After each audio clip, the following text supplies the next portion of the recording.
시간을 단축시키려고 애를 쓰거든요. 시간을 단축시키려고 애를 쓰기 때문에 저희들이 항상 핵심만 증거할 수 있도록 그렇게 애를 쓰도록 하겠습니다. 우리 정정훈 집사님네 보고 너무 감사합니다. 작년에도 참석하시고 올해도 재수강도 하시고 너무 감사합니다. 내년에도 참석하시고. 좋습니다.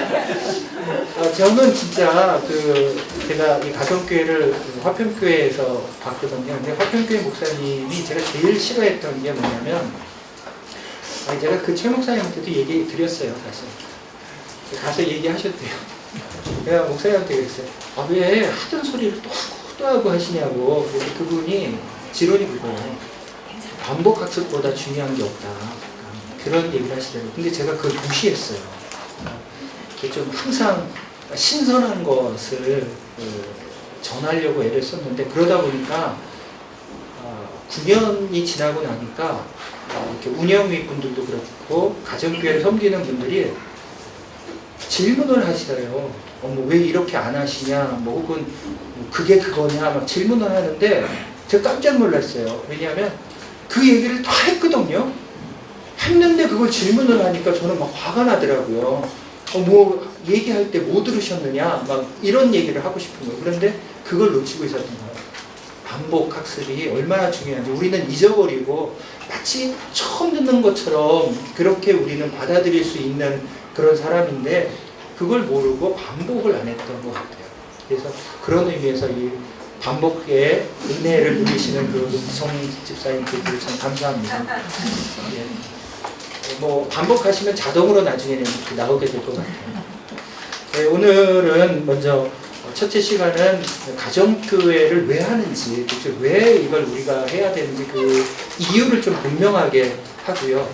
그 다음에 두 번째 시간에는 가정교회를 이제 어떻게 운영을 해야 되는지, 그리고 세 번째 시간에는 운영하는 방법 중에서 이제 특별한 순서가 있어요. 그 특별한 방법들, 그런 것들을 앞선 경험하신 가장님들이 이렇게 특별한 방법을 이용하시면 가정교회 활기가 높고 좀 도움이 많이 된다, 이런 방법론적인 문제를 세 번째 시간에 또 얘기를 하시고, 그 다음에 네 번째는 이제 여러분들이 시작하면서 궁금하신 거, 오늘 다 푸실 생각하면 좀 곤란하고요. 어느 정도 이제 이런 거는 내가 오늘 좀 해결을 받고 가고 싶다 하는 질문 몇 차례 받고 답을 하고 그러고 마치도록 하겠습니다. 시간 5시까지 정확하게 마치도록 그렇게 하겠습니다. 처음에 이제 가정교회 있는데요. 가정교회 목표입니다. 여러분들도 그렇지만 대부분 질문하시는 게 구역과 가정교회가 다른 점이 뭐예요? 이런 질문을 많이 하세요. 다른 데 순 있고 목장이 있는데 다른 게 뭐예요? 이런 고민을 하시고 물어보십니다. 그렇게 질문하시는 분 중에 의도가 대부분이, 다는 아니지만 대부분이 어디에 맞춰져 있냐면 스킬에 맞춰져 있어요. 그러니까 방법이죠. 그러니까 구역을 다루는 방법과 가정교회를 다루는 방법과 목장을 다루는 방법이 도대체 차이가 뭐예요? 라고 묻는 게 많아요. 근데 우리가 방법적인 측면에서 우리가 가정교회를 도입하고 있다 생각하면 여기에 답은 없어요. 방법적인 면에서는 다 비슷해요. 물론 차이점도 있지만. 그래서 우리가 가정교회를 왜 하느냐 했을 때 어떤 방법을 얻기 위해서 가정교회를 하는 게 아니라 우리는 가정교회 하는 이유가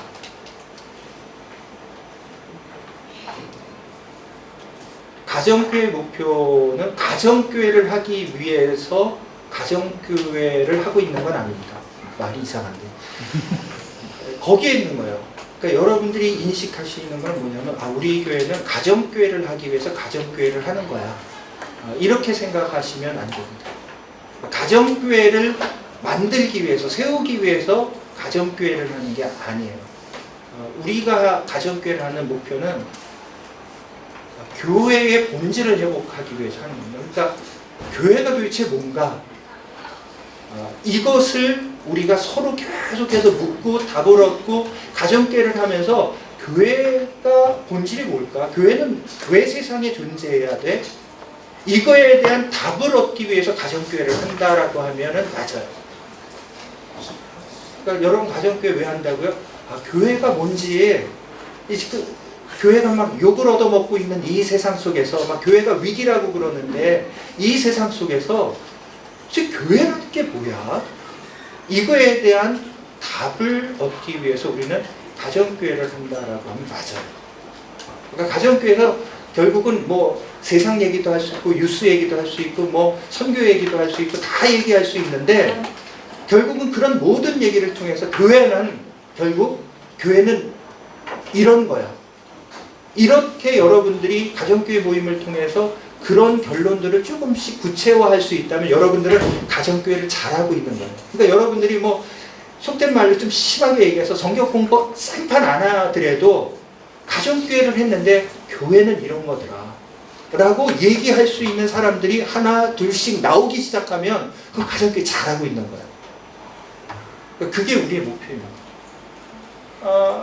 말 그대로 성경적인 교회죠. 성경이 얘기하고 있는 성경 속에서 교회는 뭘 해야 되는가, 그걸 찾아 나간다면 가정교회 잘하고 있는 거예요. 그러니까 꼭 제가 뭐 운영위가 앞으로 2018년도에는 이런 일을 합시다 라고 목표도 세울 거고 실천 방안도 세울 건데, 근데 그게 혹시 가다가 마음에 안 들어서 나는 이거 못하겠어, 우리 가원들이 다 동의도 안 해. 그런데 우리 가정교회에서 이렇게 막 같이 모이다 보니까 성경 속에 교회는 이런 거를 하는 거래.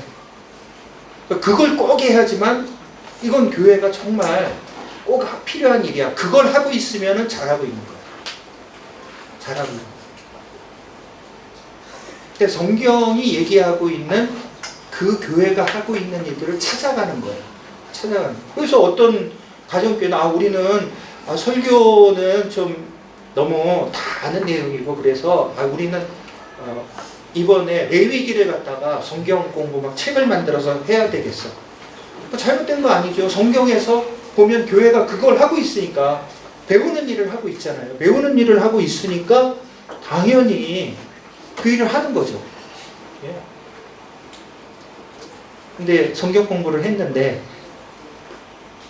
같이 떡을 떼고 교제 나누는 것이 없어져요.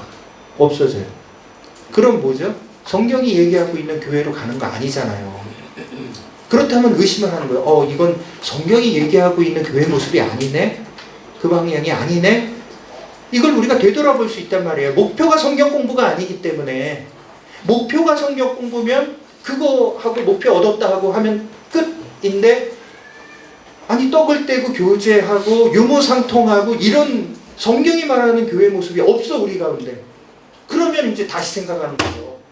이건 뭐가 문제가 있다 이거죠. 그래서 찾아가는 거예요. 그게 우리의 목표입니다. 그래서 성경적인 교회의 목적을 이제 회복을 해야 되는데요. 이제 교회 본질 4가지를 우리가 이제 회복을 하려고 애를 쓰는 겁니다. 근데 그 중에 이제 첫 번째가 성경적인 교회의 목적이 뭔가, 그것을 회복하는 게 우리가 첫 번째로 우리가 목표로 삼는 거예요. 자, 교회의 목적이 뭘까요? 예배 드리는 것, 전도하는 것, 봉사하는 것, 교제하는 것, 이게 목적인가요? 이거는 목적이 아니라 활동이에요. 이건 목적이 아니에요. 예배가 목적이다. 천만의 말씀입니다. 선교가 목적이다. 아니, 천만의 말씀입니다. 이건 그냥 활동이에요. 우리는 그런데 이거 놓고서 싸워요. 예배를 열린 예배로 드려야 된다. 전통 예배로 드려야 된다. 이거 갖고 싸워요. 목적이 아닌데. 이거는 목적을 이루기 위한 수단인데. 얼마든지 바꿀 수 있는데. 이거 갖고 싸운다고요. 그리고 그렇죠. 예배부 예산, 전도부 예산, 봉사부 예산, 선교부 예산. 그래서 그 예산 몇 % 확보해야 되냐? 그거 갖고 싸워요. 아니요. 그런 거 갖고 싸울 필요가 없죠. 목표가 분명하면 이런 거 갖고 싸우지 않아요. 근데 우리가 활동을 놓고 싸운단 말이에요. 그거 아니죠. 목적이 이게 아닌데. 우리의 목적은 그죠?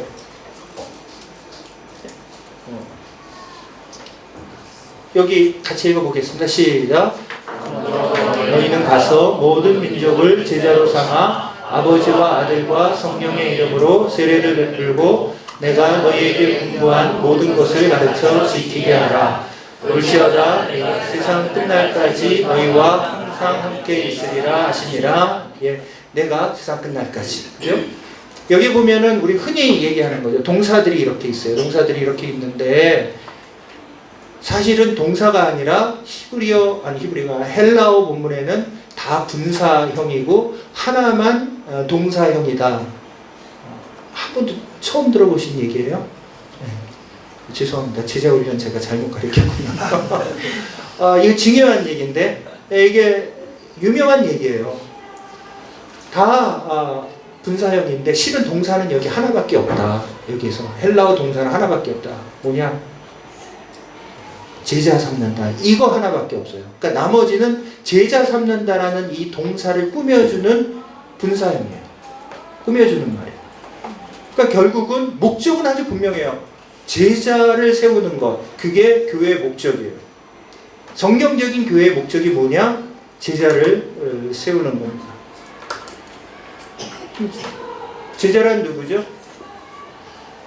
배우는 사람. 배우는 사람이 제자죠. 그리고 그렇게 또 따라서 행하는 사람, 그것도 제자죠. 그다음에 또 닮으려고 하는 사람도 제자입니다. 다 제자가 해야 되는 일이에요. 그러나 여기서 정말 중요한 게 한 가지 있는데요. 디모데후서 2장 22절에 보면 함께 읽습니다. 시작. 또 내가 많은 증인 앞에서 내게 들은 바를 충성된 사람들에게 부탁하라. 그들이 또 다른 사람들을 가르칠 수 있으리라. 내가 배우고 따르는 사람이 되고 닮는 것으로만 제자가 아니에요. 그 다음에 뭐가 있어야 돼요? 다른 사람을 또 그렇게 만들어야 돼요. 전수가 필요해요. 내가 다른 사람에게 이걸 전수하고 다른 사람을 또 제자로 만들지 않으면 나는 제자가 아니에요. 배우고 있는데도 따르고 있는데도 닮았는데도 제자가 아니에요. 제자는 여기까지 나아가야 돼요. 전수하는 거. 다른 사람을 내가 제자로 세울 수 있어야 돼요. 그때 제자가 되는 거예요. 그렇기 때문에 여러분들은 굉장히 큰 특권을 누린 거예요. 왜? 가장 총무는 결국은 전수를 하는 일을 하는 거거든요. 전수. 재생산, 분가, 뭐 이런 걸 하는 거예요. 또 다른 사람이 그리스도의 제자로 세워지는 일을 하는 거예요. 그러니까 여러분들은 특권을 누리고 있는 겁니다. 이 특권의 자리에 그렇게 막 오라고 했는데 버티다가 오신 분 누구세요 도대체? 여러분들 여기까지 나아갈 때 우리 진정한 제자가 되는 겁니다. 그런 제자를 세우는 거예요. 우리 계속 세우는 겁니다. 무엇을 전수해야 되냐? 예수님의 삶을 전수해야 되는 거죠. 예수님의 삶을. 그럼 예수님의 삶은 뭐냐? 먼저 예수님의 사역이죠. 예수님의 사역 중에 대표적인 게 뭐죠? 우리에게 명령하신 그 1장 8절 땅끝까지 이르러 내 증인이 되리라. 전도하는 그 사역이 있었어요. 계속 예수님의 전 일생이 그랬어요. 복음을 증거하는 그 사역. 그게 삶 속에서 이루어졌어요. 그리고 또 하나 성품. 예수님의 성품. 갈라디아서에 있는 대로 그 9가지 열매, 사랑이랑 화평, 인내자비, 충성, 절제, 이런 모든 성품을 내가 삶 가운데서 전수할 수 있는 거죠. 그것이 예수님의 삶, 예수님의 삶을 전수하는 것. 이것이 우리가 제자 세우는 성경적인 교회 목적이죠. 제가 이 얘기는 저 때도 얘기했어요. 항상 우리 새가족 비전 나눌 때 이 얘기를 했어요. 여러분 생판 또 모르시죠? 이게 반복학습이 중요해요. 제가 그랬잖아요. 교회가 목표는 하나밖에 없다고요. 뭐라고요? 예수님을 주로 고백하는 사람들. 그걸 세우는 게 교회라고요. 그게 제자라고요. 예수님을 주로 고백하는. 고백이 뭐라고요? 입술의 고백이 아니라 마음을 담을 수 있을 때 진정한 고백이라고 했잖아요. 그거예요. 제자. 그게 그 고백을 내가 하고 옆에 사람이 하고, 제자가 내가 되고 옆에 사람이 제자가 되고, 이걸 자꾸 할 수 있는 게 교회예요. 그러니까 교회는 이것만 하면 다 교회예요. 뭐 나눔과 섬김의 교회, 싱가포르 바이블 컬리지에서 이렇게 예배 드리는 것만 교회가 아니라 여러분들이 이 제자 삼는 일을 하면 여러분들의 그 공동체가 교회예요. 그래서 우리는 좀 이렇게 뭐 이상하게 꼭 이단처럼 가정교회 이름을 그렇게 붙인 이유가 그거예요. 교회라는 사실을 잊지 않기 위해서. 이것이 교회다. 우리가 하는 것이 교회다. 이걸 잊지 않기 위해서 우리가 가정교회라고 굳이 얘기하는 거예요. 왜? 교회의 목적이 그거니까. 이걸 하면은 교회인 거예요. 어디서든지 그건 교회예요. 성경적인 제자 훈련 방식을 회복하는 것. 두 번째는 성경적인 교회 방식을 훈련 방식을 회복하는 건데요. 성경적인 제자 훈련 방식이 뭐냐 했을 때 예수님의 제자 훈련 방법을 따르는 거죠. 예수님의 제자 훈련 방법이 그럼 뭐였는가 같이 읽도록 합니다. 시작. 이에 12를 세우셨으니 이는 자기와 함께 있게 하시고 또 보내사 전도도 하며 귀신을 내쫓는 권능도 가지게 하려 하심이로라. 예수님께서 제자 훈련을 이 세 가지를 중점적으로 하셨어요. 밑에서부터 살펴보면 일단 권능을 갖게 하셨어요. 권능을. 이게 무슨 얘기인가 하면 권능하니까 뭐 또 그냥 기적을 내가 발휘해야 되나 여기에 초점을 맞추는데 너무 그쪽에다 초점을 맞추지 마십시오. 여러분 삶 가운데 기적의 역사가 없진 않습니다. 그러나 너무 거기에 초점을 맞추면 이런 말씀의 원래 의미를 놓치게 돼요. 우리가 무당 생각하면 알아요. 무당은 누가 신령한 무당이죠? 무당도 두 종류가 있죠. 세승무가 있고 강신무가 있잖아요. 세승무는 뭐죠? 실은 신이 안 내리고 그냥 배워서 하는 거예요. 굿도 배워서 하는 거죠. 그냥 배워서 이렇게 춤을 춰 그럼 이렇게 춤을 추고 그죠? 그러나 진짜 신령한 무당은 뭐예요? 신을 받는 거예요. 강신.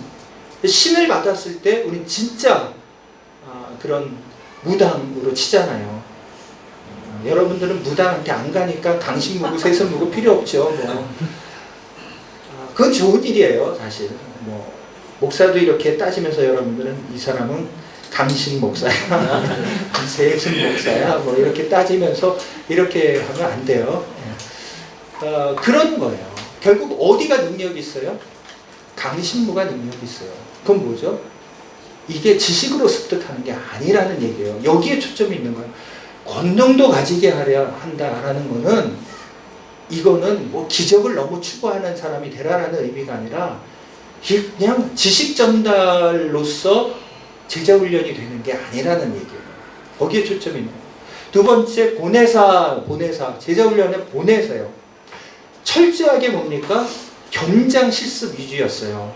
예수님은 현장 실습. 그게 보낸 거예요. 그 현장 속에서 어떤 일을 해야 되는지를 항상 파악할 수 있도록 항상 보내셨어요.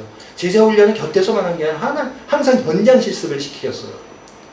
그게 제자 훈련 방식이었어요. 예수님의 제자 훈련 방식. 세 번째, 자기와 함께 있게 하시고, 이게 이 보내사 권능도 가지게 하려 하신 이 두 가지를 다 합친 얘기예요. 자기와 함께 있게 하시고 뭐예요? 직접 보여주시며 같이 살아내면서 보여주시며 같이 살아내면서 같이 있으면서 지식도 아니고요. 그냥 지시도 아니고요. 너 가서 해. 지시도 아니고요. 같이 지내는 거예요. 같이. 이게 예수님의 제자 방식이었어요. 그럼 우리가 가정교회라는 소그룹을 하는 이유가 그거죠. 이게 막 몇백 명이면은 같이 어떻게 지내요? 지낼 수가 없죠. 거기 있으면 가르치고 지시할 수밖에 없어요. 그러나 소수니까는 함께 뒹굴 수 있단 말이에요. 생각을 공유하고 나누고 막 이럴 수 있단 말이에요. 그래서 우리는 가정교회 안에서 교회의 본질을 찾으려고 애를 쓰는 거예요. 가정교회에서만 교회의 본질을 찾을 이유가 없다면 가정교회를 하지 않죠. 그런데 이게 소그룹 안에서 제자훈련이 이루어진다는 걸 예수님이 그렇게 보여주셨기 때문에 어쩔 수 없이 우리는 교회의 본질을 소그룹 안에서 찾으려고 하는 거예요. 그래서 우리는 가정교회를 하는 겁니다. 만약에 소그룹 안에서 제자훈련 할 필요가 없다. 이러면 정말 우리 가정교회 문 닫아도 돼요. 목적이 안 이루어지는 거니까. 근데 제자훈련 방식이 거기에서 있기 때문에 우리 가정교회를 하는 겁니다. 그래서 답 적으세요. 거기 밑에 보여주는 방식을 중요하게 여긴다. 답은 달아야 되니까. 네, 이렇게 여러분들이 보시기 바랍니다. 중요한 건데요. 우리가 빙산이에요. 보여주는 방식에 있어 우리는 가정교회를 생각할 때 항상 보여지는 가정교회만 생각을 해요. 그 보여지는 가정교회가 뭐예요? 가정교회 정기 모임. 그러니까 금요일날 모인다 그러면은 그게 가정교회라고 생각을 하는 거예요. 그래서 가정교회에서 이제 얘기를 나누죠. 전화가 아니라 이제 기도 제목을 나누잖아요. 그럼 어떤 사람이 막 아파요. 그러면 우리 위해서 기도합시다. 우리 가정교회 모임에서 뜨겁게 기도합시다. 기도 막 해요. 우리 남편이 승진을 못하고 지금 고민이에요. 이 남편을 위해서 우리 뜨겁게 기도합시다. 막 기도해요. 가정교회 모임에서 그런 것들이 이루어진단 말이에요. 가정교회 이제 3시간 막 뜨겁게 하고 막 밥도 먹고 우리는 형제 막 앞으로 손잡고 막 랄랄라 뭐 이러고 축복 기도하고 끝났어요. 가정교회 모임 딱 끝났어요. 그럼 우린 뭐예요? 가정교회 끝났다고 생각해요. 근데 그건 아니라 그건 빙산의 일각일 뿐이에요. 보여지는 부분이에요. 가정교회는 뭐예요? 안 보여 있는 부분이 더 커요. 그러니까 정기 모임에서 나눴으면은 가원들의 매일의 삶을 속에서 우리가 계속 같이 생활을 하는 거예요. 그래서 같이 사는 거니까 전화 걸어서 시장 같이 갈까? 시장 같이 가면서 일상에서 매일 갈 수는 없지만 같은 지붕 밑에 안 사니까 그렇지만 그 주중에도 시장 갈까? 그리고 시장 가면서 자기 남편 이번에 어려웠다며 어떻게 해? 그거 우리 그때 기도했는데 됐어? 아니 아직 안 됐어. 그래? 아유 내가 기도가 부족했나 보다. 너무 그렇게 힘드는데 어려움이 있으면 우리 부부끼리 그냥 이번에 내가 저기 뷔페 그냥 식권 디스카운트권 갖고 있는데 같이 먹을까? 서로 위로해줘. 주중에 그래서 만나서 위로하고. 그게 가정교회예요. 근데 우리는 항상 가정교회 하면 정기 모임. 그냥 금요일날 밤 혹은 금요일날 낮 3시간 화끈하게 합시다. 그러고 끝냅시다. 당신랑 나랑은 그 다음날부터 남남. 이게 가정교회가 아니에요. 그 제자훈련이 아니죠. 같이 지내질 않는데. 내가 살면서 무슨 생각을 하고 사는지, 저 가원이 무슨 생각을 하고 도대체 살아가는지 그걸 들여다볼 수 있어야죠. 그래야지 같이 지내는 거 아니에요? 근데 그걸 안 하니까 어려운 건데 모였는데 기도도 안 해. 기도 제목 나누라고 했는데 기도 제목도 안 나눠. 나눌 필요도 없죠. 이미 같이 사는데. 도리어 기도 제목을 거꾸로 물을 수 있죠. 말하지 않아도 물을 수 있죠. 아니 자기네 집 이번에 이사한다고 하는데 새가 정말 안 나간다며 물어볼 수 있잖아요. 도리어 거꾸로. 맞아. 모르고 있었던 거야. 자기가 그걸 기도 제목을 내놔야 될지도. 맞아. 그거 있었지. 그렇게 나와야죠. 아직까지도 기도 제목이 없으십니까? 아무개 집사님부터 돌아가면서 얘기해 보시죠. 아니죠. 그럼 돌아가면서 얘기했는데 안 하면은 하지 말아야지. 그걸 안 하면은 신령하지 못한 집사다. 가정교회를 깨는 집사가 여기 있구나. 고요하게 있는 침묵을 지키는 자여 가정교회에서 나가거라. 이런 식으로 생각하면 안 되죠. 내가 파악을 못하고 내가 같이 하고 있지 않는데. 그래서 소그룹인 거예요. 이걸 어떻게 100명이 모였는데 그걸 어떻게 해요? 여러분 맨날 그러잖아요. 맨날 모이면은 100명 모여도 내가 왕따 당하면 뭐예요? 교회가 100명도 많아. 교회는 한 50명 미만으로 모여야지 이게 진짜 교회야. 맨날 그러잖아요. 본인이 교회의 목적을 안 이루면서 100명도 많대. 아니죠. 교회 목적을 안 이루니까 100명도 많은 교회가 되는 거예요. 그렇죠.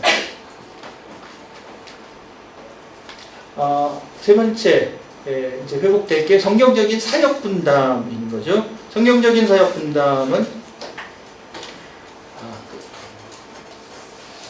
이게 왜 이쪽으로 넘어갔나? 이쪽이군요. 고린도전서 12장을 여러분 보시기 바랍니다. 고린도전서 12장을 보시면 고린도전서 12장 내용 중에 그런 내용이 있습니다. 12장 내용 중에 은사에 대한 이야기인데, 몸은 하나인데 많은 지체가 있대요. 많은 지체가 있다는 얘기는 무엇이죠? 하는 일이 다 다르다라는 거죠. 이미 사역은 이 사람이 들어왔을 때부터 이 사람이 해야 될 일이 실제로는 정해져 있어요. 하나님께서 그에게 은사를 주셨기 때문에 그 사람이 하는 일이 실은 정해져 있다라고 봐도 틀리지 않아요. 우리는 뭐예요? 하나님께서 그 사람에게 주신 일을 잘 들여다봤다가 그런 일들을 갖다 할 수 있도록 도와주면은 그 사람이 세워질 수 있는 거죠.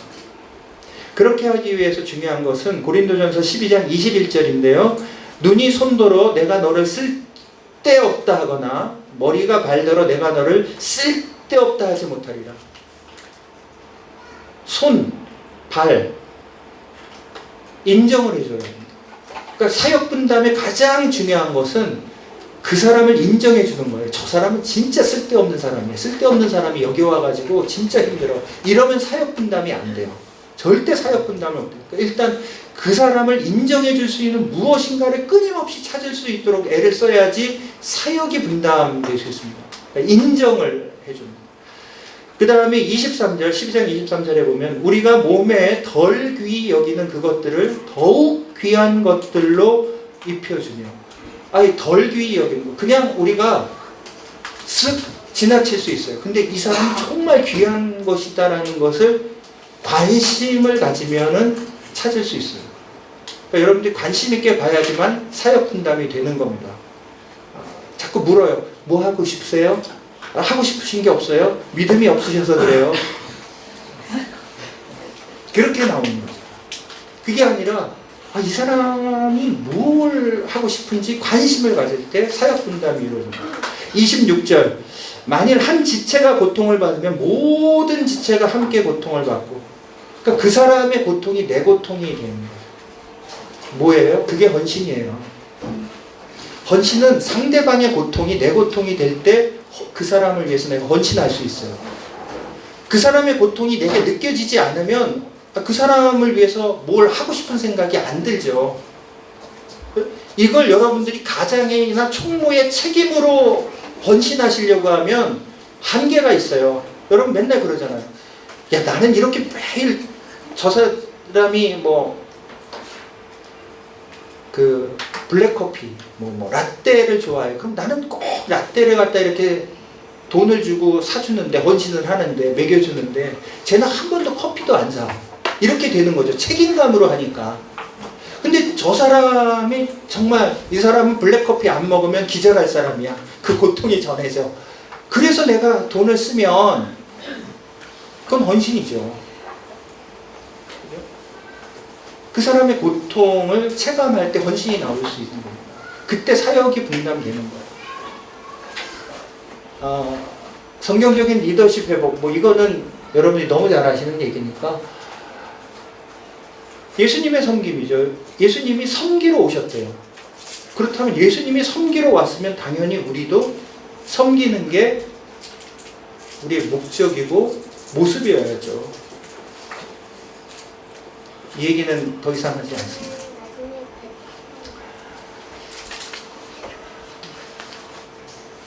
왜 섬겨야 되는가? 제가 문제였습니다.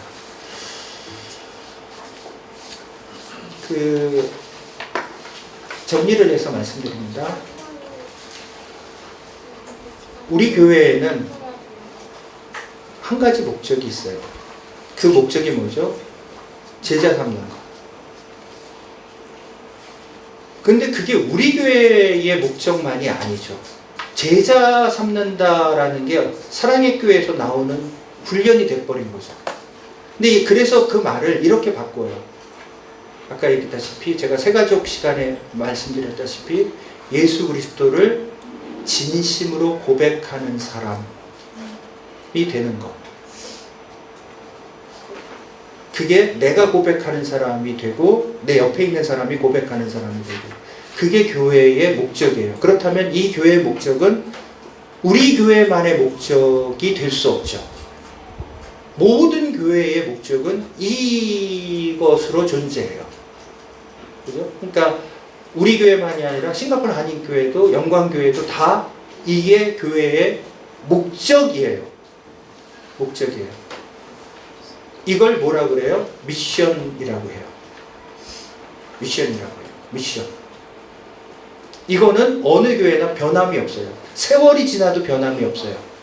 만약에 이 미션 말고 다른 걸 얘기하면은 뭐죠? 이단이죠. 이게 교회의 목적이에요. 그럼 우리는 이 목적을 향해 가요.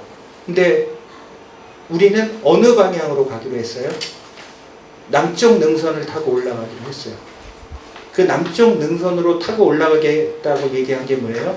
우리 교회 비전이에요. 미션과 비전은 달라요. 미션은 다 공통적인 거예요. 모든 교회가 똑같이 그걸 가져야만 돼요. 그러나 정상은 하나지만 올라가는 길은 북쪽 능선, 남쪽 능선, 동쪽 능선 다 다를 수 있어요. 그런 것처럼 교회마다 비전은 다 달라요. 비전은 다 달라요. 그런데 우리는 어떤 비전을 가지고 올라가기로 했어요? 한 사람에게 관심을 간다. 그런 방법. 그리고 항상 소그룹 중심으로 우리의 신앙을 키워나가는 그런 방식으로, 비전으로 우리가 이 정상을 올라가기로 한 거예요. 그 비전 중에 하나가 우리는 소그룹인 가정교회를 강화하는 거죠. 왜? 이 목적을 이루는데 탁월한 것 같아서. 그래서 가정교회는 왜 한다고요? 복습 한 번만, 요것만 하고요. 가정교회는 왜 한다고요? 교회의 목적, 교회의 본질을 이루기 위해서 한다고요. 우리는 성경 공부하기 위해서도 아니고 큐티하기 위해서도 아니고 뭐 교제하기 위해서도 아니고 성경이 얘기하고 있는 그 교회의 모습을 만들어가기 위해서 가정교회를 하는 거예요. 그게 가정교회를 하는 이유입니다.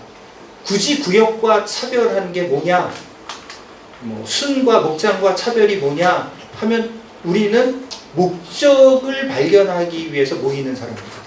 그 목적을 또 고민하고 이루기 위해서 우리는 모이는 거지, 성경 공부는 구역 가서도 성경 공부는 하는 거고 그런 거예요. 예, 그렇게 마치도록 하는데, 이 마지막 이 그림. 여러분들끼리 항상 네트워킹을 해야 돼요. 우리 교회도 그렇잖아요. 뭐 여러분 늘 비판하잖아요. 목사님은 나름과 섬김의 교회만 위해서 생각을 하고 저쪽 다른 교회, 영광교회나 다른 교회는 생각을 안 하세요. 항상 저한테 시비를 그거 갖고 거세요. 여러분들이. 하는 노이로제 걸릴 정도로 막 그런 거예요. 그런데 여러분들이 만약에 가정교회를 하면서 옆에 가정교회에 관심이 없으면 그 여러분들이 저한테 시비 거는 거 문제가 있는 거 아니에요? 그러니까 우리는 같이 잘할 수 있도록 항상 옆에 네트워킹을 하는 거예요. 시기의 대상이 아니에요. 저기는 맨날 그냥 고기 반찬만 먹고 우리는 맨날 풀잎사기만 먹고 창피해서 못 살겠어. 저쪽 가정교회 바꾸라 그래. 저쪽도 야채로 바꾸라 그래. 이렇게 시비 걸지 마십시오. 우리 서로 커나가는 거예요. 서로. 그것도 가원들한테 좋게 받아들일 수 있도록 하는 거예요. 우리가 야채를 먹는 이유가 딴 데 있는 게 아니라 야채 먹는 사람이 더 건강하다. 당신 입맛 때문에 살면 그건 나쁜 거다. 저기는 고기 먹어서 자기 잘난 체 하고 있는 게 아니라 저기는 고기 먹을 수밖에 없다. 저기는 고기 다이어트를 하고 있는 중이다. 이렇게 얘기를 하고 서로 격려를 하면서 같이 네트워킹을 해야지. 시기도 질투하고 저기는 왜 내 방법대로 안 하고 우리 다 똑같은 방법으로 하든지 뭐 따로 등 돌리고 가정교회를 하든지 이렇게 해야지. 아니요. 우리는 목적이 같기 때문에 저기 야채도 그냥 참 잘 먹네. 격려해 줄 수 있고. 그러다면 뭐예요? 우리 오늘은 같이 야채 빌려주세요. 고기 드릴게요. 야채 고기랑 교류가 일어나가지고 갑자기 쌈 싸먹는 부인이가 돼요. 이러면 네트워킹이 되는 거예요. 그렇게 나갈 생각을 해야지. 우리는 뭐 이런데 저쪽은 막 이런 비교가 되면 네트워킹이 아니죠. 같이 클 수 있는 방법들을 늘 그 생각을 하셔야 돼요. 하면서 그리고 뭐예요? 이 네트워킹은 전체적으로 결국은 묶어져 가지고 다 관심이 있도록 하는 거예요. 그러니까 그런 거죠. 우리 교회, 우리 가정교회 누가 떠나. 근데 아무도 교육자가 몰라. 근데 섭섭하잖아요. 그 사람은 그래도 싱가포르 생활 단 1년이라도 하고 가는데 교육자가 오늘 마지막 예배인데 아는 척도 안 해. 인사도 안 해. 마지막 예배라면서 인사도 안 해. 그럼 네트워킹이 안 되는 거죠. 그러니까 여러분들이 저한테 네트워킹을 할 수 있도록 교육자들한테 알려주시면 아무개가 며칠날 갑니다. 마지막 예배가 오늘입니다. 힌트를 주시면 교육자가 그날양 마주치는 사람이 그냥 인사도 하고. 그럼 이분이 나는 가정교회만 있었던 게 아니구나. 내가 이 여러 가정교회의 한 일원이었구나. 이 따뜻함을 가지고 갈 거 아니에요. 그러니까 그런 경조사 이 얘기들도 다 똑같이 나눌 수 있어야 돼. 그래서 우리가 밴드 설치해놓고 밴드에서 막 올리는 거 아니에요. 가정교회가 보고라고 자꾸 이 말을 어떻게 바꿔야 될지 모르겠는데 여러분 지혜 있으면 좀 바꿔주십시오. 뭐 가정교회 보고 말고 다른 말이 있으면 좀 가르쳐 주십시오. 그러면은 이번 주 밴드부터 그거 바꿔버리게요. 이게 보고가 아니라 우리 공유하는 거예요. 누군가가 어디 가정교회가 누가 간대더라라고 여러분 한번 읽어보십시오. 그걸 꼭 고목사님만 읽을 필요가 뭐가 있어요? 주보 만든다고. 여러분들도 올라오는 거 한번 읽어보십시오. 이렇게 누가 아무개가 이사했대네. 아무개가 갔대네. 내가 같은 성숙반 식구였는데 이사 갔으니까는 이번 주일날 인사해야지. 그건 안 하면서 꼭 그런 사람이 뭐라고 얘기하면은 가정교회 하니까 문제가 많아요. 왜요? 그랬더니 가정교회 하니까요 꼭 지네들 식구들끼리 가정교회 가운데라고만 묶이고 다른 가정교회랑은 서로 교류도 안 하고 모르는 척해요. 가정교회 아주 나빠요. 그렇게 얘기해요. 그 잘못한 일이죠. 본인이 네트워킹에 신경을 안 쓰고 있으면서 가정교회 나빠요. 본인들끼리 모여서. 그런 얘기를 할 필요 없죠. 항상 열려있는 네트워킹 그런 생각을 가지고 있는데 왜 그런 생각을 해요? 잘못된 거죠. 그러니까 가정교회는 결국 교회의 본질을 추구하는 거기 때문에 네트워킹에 대한 생각을 꼭 하셔야 됩니다. 이거 끝이에요? 예, 끝내라고 하는 걸 보면 그거 되죠. 예. 예, 이렇게 하십시오. 예, 시간 다 됐습니다.